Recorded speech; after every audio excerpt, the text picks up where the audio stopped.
కాదన్న, నాకు అదే నచ్చింది. ఎందుకంటే ఆఫ్టర్ వెరీ లాంగ్ టైం ఏంటి తెలుగు అమ్మాయి తెలుగు ఇంకా ఏంటి ప్రిఫర్ యాక్చువల్లీ. అదే ఇప్పుడు ఒక ఎంటర్టైనింగ్ క్యారెక్టర్కి డబ్బింగ్ వాయిస్తో నీకు ఆ మజా రాదు. డబ్బింగ్ వాయిస్ ఆన్ సెట్ కూడా వచ్చేసి ఆ డైలాగ్ టైమింగ్ మిస్ అయిపోతా ఉంటుంది. కామెడీ సీన్ అనేది the most important thing, timing. అది నేను ప్రత్యేకంగా మీ ఇద్దరికి చెప్పక్కర్లేదు అనుకో, బట్ చెప్తున్నాను. అమ్మాయి భలే హ్యూమర్ ఉంది, సూపర్ హ్యూమర్ ఉంది అమ్మాయికి. యాక్చువల్గా మీరు చెప్పింది కరెక్ట్. తను ఇంకా ఆ కామికల్ టైమింగ్ దీంట్లో చేయలేదు, ఇప్పుడు ఎవరు చేయలేదు. హ్యూమర్, సూపర్ హ్యూమర్ అమ్మాయి, మామూలు కూడా. So let's hope the best. So ఎందుకంటే నిజంగా మా జాతరని ఇప్పుడు వరకు రిలీజ్ చేసిన ప్రతి పబ్లిసిటీ కంటెంట్ కావచ్చు, it can be a teaser, songs అన్నీ వచ్చేసి అందులోనూ ఒక చిన్న ఏమంటారు రీకాల్ వాల్యూ ఉండేది. ఇప్పుడు అన్నీ ఉన్నాయి. సో ఇప్పుడు వరకు రిలీజ్ చేసిన కంటెంట్లో 90% వచ్చేసి అన్నీ బాగానే రీచ్ అయినాయి. Now getting ready for the release. Song ఉంది, ట్రైలర్ ఉంది. కానీ నాకు ఎప్పుడు నేను యాక్చువల్లీ మహా మీకు తెలుసు, but I want to tell again, మహా ఇస్ వర్కింగ్ విత్ మీ. ఈ సినిమాకి వచ్చేసి ఏడీగా పని చేస్తున్నాడు మహాదన్ మా దగ్గర. నీకు ఎలా ఉంది ఎక్స్పీరియన్స్? ఇది యాక్చువల్లీ బాగా అడిగారు, మీరు ఎలా పెంచారో అలాగే ఉన్నాడు. అండ్ మోక్షు కూడా నాకు బాగా క్లోజ్. నాకు ఒకటి అర్థం కాదన్న, మీరు అసలు దేనికి ఎఫెక్ట్ అవ్వరు ఏంటి? ఇప్పుడు అంటే రిజల్ట్కి మీరు అసలు ఎంత డిటాచ్ అయిపోతారు? అసలు డిటాచ్మెంట్ మీకు అంత ఎలా ఉంటుంది? అది నథింగ్ బట్ యువర్ నేచర్. ఎందుకు అయిపోయింది, అది అయిపోయింది దాని గురించి ఎందుకు తలబాధ కొట్టమంట. సింపుల్.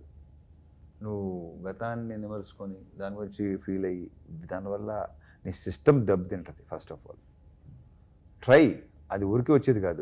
నేను బికాస్ నా నేచర్ అన్నది కాబట్టి ఎవరైనా సరే ఆ ప్రాక్టీస్ చేస్తే ఎలాంటి ఇది ఉండదు. చాలామంది కుమిలిపోతుంటారు. ఎందుకు మీరు అన్నిట్లో చాలా బ్యాలెన్స్డ్గా ఉంటారు కదా రావణ. ఎందుకంటే ఈవెన్ ఫుడ్ కూడా ఆకలి తీరే వరకు తినరుగా.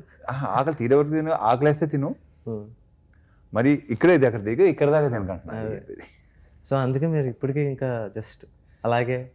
ఐ థింక్ పెద్ద ఫుడ్, బేసిక్గా పెద్ద ఫుడ్ కూడా కాదు నేను. మీరు ఒక 10 years నుంచి same wait? More than 10 years. ఆకలిస్తే తిను. ఓహో కాదు బ్రూ, ఇంకోటి ఏంటంటే వెంకీ నా టైమింగ్ పెట్టుకుంటారు. ఏంటో మార్నింగ్ బ్రేక్ఫాస్ట్ చేయాలి, 11 o'clock స్నాక్, టీ, మళ్ళీ మధ్యాహ్నం భోజనం, మళ్ళీ ఒక 4 o'clock ఒక స్నాక్, మళ్ళీ ఏంటి ఆ నోటాకలితోనే మొత్తం జీవితం సంకన ఆగిపోద్ది. టేస్ట్ కడుపు ఆకలి ఉంటే ఏమంటాను. నేను యాప్ స్టార్ట్ చేశాను.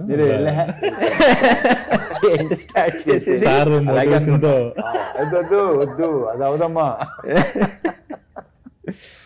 Years of practice. And Ravana, మీరు ఇప్పుడు మళ్ళీ ఈ సినిమాలో కూడా పోలీస్. ఇందులో అంటే పోలీస్ అంటే RPF, railway protection force backdrop లో అదే పోలీస్ ఫ్యామిలీ. ఆర్పిఎఫ్ డైమెన్షన్ లో ఒక క్రైమ్ ఉంటే కంప్లీట్గా కొత్త డైమెన్షన్ లో దొరికింది. అందుకే నాకు ఇంట్రెస్ట్. ఈ పాయింట్ యాక్చువల్గా ఏంటంటే ఆర్పిఎఫ్ బ్యాక్డ్రాప్ లో చూసేసరికి క్రైమ్ ని అది కానీ ఒక తెలియని ఒక ఇంట్రెస్ట్ క్రియేట్ అయింది. అదే హెల్ప్ అయింది మంచి సీన్స్ పడడానికి కానీ, మంచి బ్లాగ్స్ పడడానికి. సో బేసిక్గా ఏం ఎక్కువ ఎక్స్పెక్ట్ చేయొచ్చు బాగుంది అంటే థ్రిల్లరా లేకపోతే కామెడీగా? రవణ మార్క్ ఏమంటారు పంచ్లా? ఎంటర్టైన్మెంట్ అయితే 60% ఎంటర్టైన్మెంట్. రాజం ప్రసాద్ గారికి, హీరో గారికి అండ్ హీరోయిన్ తో ఎంటర్టైన్మెంట్ కానీ పాటు యాక్షన్ కూడా ఉంది, ఎమోషన్. తాత మనోళ్ళు ఎమోషనల్. ఎందుకంటే ఏం లేదు రావణ, బేసిక్గా మనం ఒక కాప్ మూవీ చేసి మళ్ళీ నెక్స్ట్ ఇంకోటి వస్తుంది. ఆబ్వియస్లీ కంపారిజన్ అనేది ఇన్నోవేటబుల్. మనకు వచ్చేసి ఏంటి క్రాక్తో వచ్చేసి కంపేర్ చేస్తారు. సో మనం ఏదో we have to match it or surpass it. So ఆ ప్రెషర్ ఉంటుంది.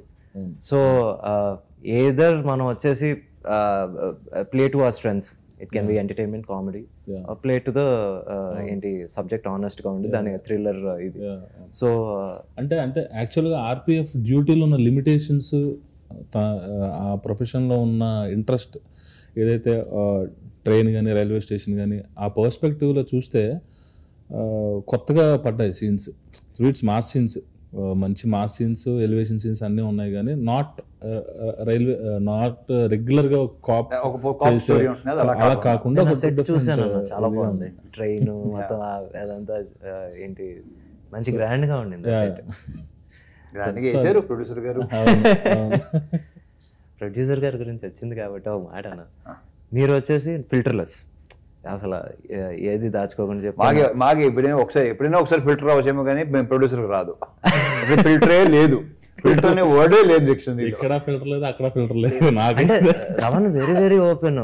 వచ్చేసి నా రెండో సినిమా తర్వాత వెళ్ళినప్పుడు వచ్చేసి మామూలుగా ఏదో ఎక్కడో కార్ చేసి ఎందుకు అబ్బాయి వదిలే నెక్స్ట్ మాట్లాడుకుందాం, ఇంకా ఎక్కడ ఏంటి నో ఫిల్టర్ అండ్ చాలా చాలా జెన్యూన్.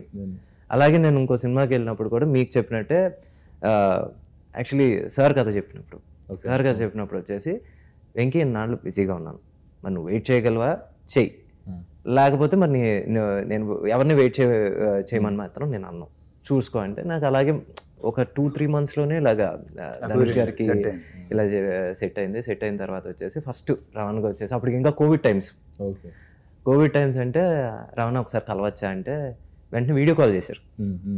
వీడియో కాల్ చేసి ఏంటబ్బా ఏంటి విషయం అంటే రవణ ఇలాగ ఆపర్చునిటీ వచ్చింది, వెరీ గుడ్ చేసేద్దాను, సూపర్ యాక్టర్ చేసాను, అసలు మళ్ళీ ఆలోచించుకో, కానీ నువ్వు నాకు చెప్పావు చూడు నాకు నచ్చావు. మరి సినిమా చూసినది ఏమన్నా అది కూడా చెప్పు. ఏది సినిమా చూసినది నాకు డౌట్ అయితే అది కూడా చెప్పు. రాను ఫోన్ చేసి చూసినప్పుడు చాలా బాగుంది, నేనైతే ఇలా చేసేవాడిని. నేను అసలు బాగోలేని ఫీలింగ్ నాకు లేదన్న తనే ఉంటాడు, లేదు ఇప్పుడు నువ్వు ఉంటే ఒకలా ఇలా ఉంటుంది తను కాబట్టి ఇలా ఉంది అని తను అంటాడు, ఫైన్ బాగుంటుంది. సో అలా ఎక్కడ వచ్చేసి నో గ్రడ్జెస్ నథింగ్, నా దగ్గరికి వచ్చేసి ఇంకోళ్ళ దగ్గరికి వెళ్తాం ఏంటి, లేకపోతే వెయిట్ చేయలేడా, ఇలాంటి అసలు మామూలుగా ఎక్కడ జీరో క్లారిటీ. అందుకే మామూలుగా ఈ రోజు వరకు ఇంకా మేము కలిసి పని చేయలేదు, కానీ వచ్చేసి ఇప్పటికి రవణ్ అంటే అన్నే. సో బేసిక్గా మీరది, మా వంశీ గారు వచ్చేసి తెలిసిందే వచ్చేసి ఎవడడిగాడు అని టైప్లో మాట్లాడుతూ ఉంటాడు. ఎట్ట అన్నా అసలు మీ ఇద్దరికి ఎట్ట సెట్ అయింది? అందుకే సెట్ అయిందేమో. అంటే తన ప్రొడ్యూసర్ పాయింట్ ఆఫ్ వ్యూలో ఉంటుంది, నాదేమో ఏదైతేనే బస్ మోర్ ఇంట్రెస్టింగ్ ఇస్ వంశీ. కానీ ఎవరన్నా నేను ఆయనతో ఇప్పుడు ఇది 4వ సినిమా, ఇది స్టార్టింగ్ మీరు బయట రారు కదా, ఇక అక్కడే ఉంటారు ఇక. అదేం లేదన్నా బలవారే ఏంటంటే అంటే కంఫర్ట్ గా అన్ని ప్రాపర్ గా ఉంటే ఎక్కడికి వెళ్ళాలి. ఎగ్జాక్ట్లీ. అసలు ఎందుకంటే సార్ అనే సినిమా విషయంలో ఎవరిని నమ్మని టైంలో నమ్మాడు ఆయన. అది ఉంది, ఫైట్ చేశాడు నా కోసం, ఫైట్ చేసాడు. సో ఇంకా అండ్ అదే ఇంకా కంఫర్ట్ ఇంకా అలాగే. సో ఇంకా బయటికి వెళ్ళే హైగా ఉందా లేదా అడిగింది ఇస్తాడు. అది మాత్రం నిజం. అండ్ అందుకే అడుగుతున్నాను ఏంటి ఒక్కోసారి అన్న నిజంగా చెప్తున్నాను కదా, 4వ సినిమా కదా, మధ్యలో అనిపిస్తుంది కోపం వస్తూ ఉంటుంది. నెక్స్ట్ మూమెంట్ వచ్చేసి అని వచ్చి ఏంటంటే ఏముందన్న టైప్లో మాట్లాడేస్తే మళ్ళీ అంత నార్మల్ అయిపోతుంది. He knows how to normalize even a biggest fight. అది మాత్రం నేను ఇన్ దిస్ 6 years నిజంగా ఆయనతో 2019లో స్టార్ట్ అయింది travel. 6 years, more than 6 years actually లెక్కేసుకుంటే. 4th ఫిల్మ్ ఇది, 4th అంటే మధ్యలో కోవిడ్ కూడా. నువ్వు నెక్స్ట్ ఎక్కడైనా సరే అస్సలు ఇక అరే కొంచెం I don't know if it's a personal question, but నేను అప్పటికి ఇంకా నేను ఇంజనీరింగ్ ఫినిష్ చేస్తున్న టైంలో ఇంత ఇది వెబ్సైట్స్ ఇవే లేవు, చాలా తక్కువ websites. I think Idlebrain ఉండింది. నువ్వు కూడా ఫారెన్ రిటర్నే కదా? లేదన్న, మొత్తం ఇంకా లోకల్, అసలు హైదరాబాద్ దాటి చదవలేదన్న నేనైతే. రంగారెడ్డి దాటి నేను వెళ్ళలేదు అక్కడికి, మొత్తం హైదరాబాద్. అప్పుడు వెళ్ళలేదు కదా, ఇప్పుడన్నా సెకండ్ హాల్ ఫారెన్ ఉంటే ఫారెన్ రిటర్న్ అనుకున్నాము. కరెక్టే కదా. రెండో సినిమా తొలి ప్రేమ, ఓహో అని అనుకున్నాను. 3వ సినిమా తర్వాత మామూలుగా మీముల్లో వేసుకున్నారు, ఇంకా అక్కడ నుంచి వద్దురా బాబు అని చెప్పి నేను ఏంటి సార్ సినిమా అదే అన్నాను ఛాలెంజ్ చేసి, కంకర కూడా కనబడిన చేస్తాను సినిమా అని. అలాగే మొత్తం విలేజ్. సో ఇది ఆ రోజుల్లో ఒక చిన్న ఇదన్న, ఒక రూమరో లేకపోతే నిజమో తెలియదు, ఒక ఇంటర్వ్యూ చదివి అందరికీ అలాగలా స్ప్రెడ్ అయిన ఒక ఇది. ఒక పెద్ద సినిమాలో ఇట్స్ మల్టీ స్టారర్ సినిమాలో మిమ్మల్ని అడగటం జరిగింది అండ్ మీరు వచ్చేసి ఆ రోజుకి ఒక ఏంటి మీరు తీసుకున్నది అనుకున్న ఎక్కువ ఒక 8 డిజిట్ ఫిగర్ మీరు చెప్తే వాళ్ళు వచ్చేసి డ్రాప్ అయ్యారు. ఎందుకంటే అంత పే చేయడం కరెక్ట్ కాదన్నప్పుడు సమ్మన్ మిమ్మల్ని ఇంటర్వ్యూలో అడిగినప్పుడు ద సేమ్ బ్యానర్లో నేను you know when I did a character role 5,000 balance కోసం ఐ థింక్ 2 నెలలు తిరిగాను. ఇది ఒక రూమర్, ఇది నిజమో కాదో నాకు తెలియదు.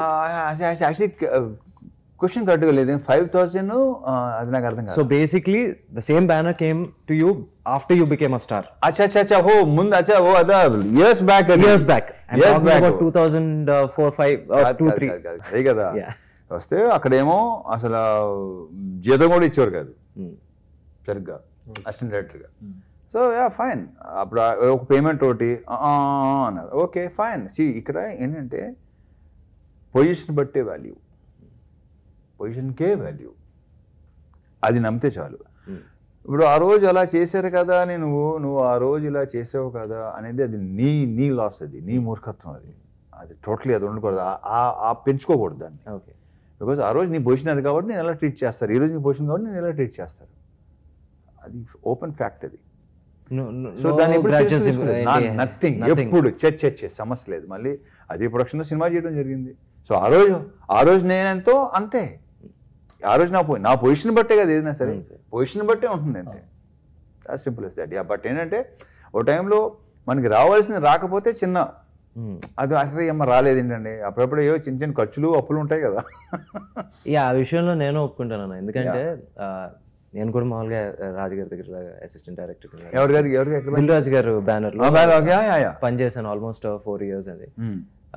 When I just look back, ఆ రోజున